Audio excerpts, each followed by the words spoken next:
NXT, December 17th. Mental show as per usual. NXT just seems to be, in a good way, a car crash every single week. We talk about what happened last night, and there was a lot of really, really developing things happening. I think we're going to be having a new champion soon. You'll see what I mean when I get into it. So let's talk about the show last night. It started off with Big Femi versus Axium. They obviously are trying to make Femi the guy, and he is, in my opinion, should be the guy to take the title. I would 100% want him to take the title. They're trying to build him up to be this absolute monster, because then in theory, it shouldn't obviously hurt Trick in his trajectory, which it should be on the main roster with Trick. Femi, I reckon, holds his title for a while, then up to the main roster himself. But yeah, it was obviously one of those ones where big versus small, David versus Goliath, and the big man looked bloody good. Honestly, Obafemi is him, is all I'm saying. And next up, you had the Metaphor beating Sol Ruka and Zarya. Zarya already in tag team action. Look, I mean, don't get me wrong, obviously, it sort of worked for Julia and Stephanie. It feels like I think they brought in too many really talented women too early, like too soon to one another. Like, you know, they could have held off maybe a month or two, separated it out. But, you know, I like Sol Ruka, I like Zarya. Yeah, it's not as a tag team, personally, for me. You then had Jada Parker versus Ren Sinclair. Obviously, Jada Parker back on the win column.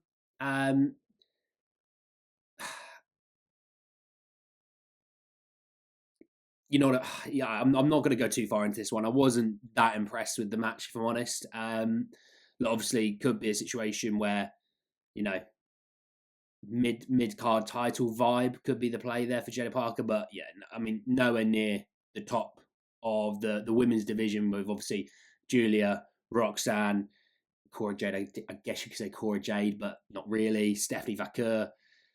Yeah, honestly, the NXT women's division is it's so good and so deep. And I was just saying about Zarya and Sol Ruka that I like both of those. You know, not as a tag team. To be honest, I don't know where you'd fit some of those people in. Like I said with Zarya, you know, Stephanie Vaquer and Julia, they all joined so close together, all sort of debuted so close to one another. It's so hard to push them all, obviously. So I think maybe tag team play could be what Zarya does. I mean, I wouldn't really want Zarya as a tag team, but it is what it is. I think you had a tag team match between Nathan Frazier and Axiom versus or Fraxium versus Gallus, and they won. Really good match. And like these two, like I really enjoy watching Nathan Frazier and Axiom. I just think, obviously, look, the high flying aspect of it, but also the amount of times you see them do double duty. One of them has a match, like a singles match, and then they have a tag team match. Obviously, developing storyline as to do they break up, when do they break up, but I love their matches. Gallus as well. I really like Gallus. They're such a good tag team, such a good, capable hand. You know you're always going to get a good match between these guys. Yeah, I really rated it personally. We're just waiting really until if they do break up.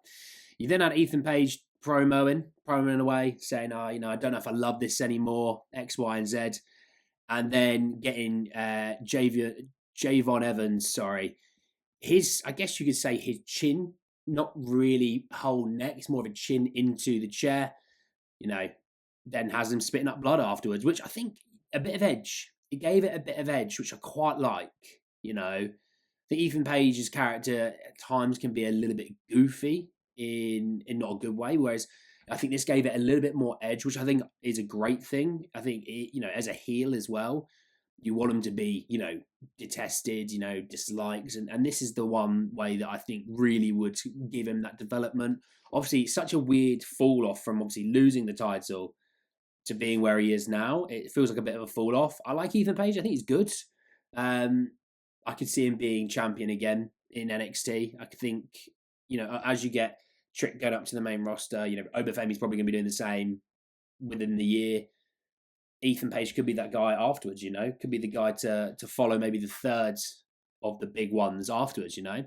And then you had the title match between Trick Williams and Eddie Thor, which ended in, I guess, a double pin, which obviously sets up further altercations. It was a good match. I tell you what, the ending with the trick shot was that sell was brutal. Like it was such a good sell, and I think Eddie really did well there.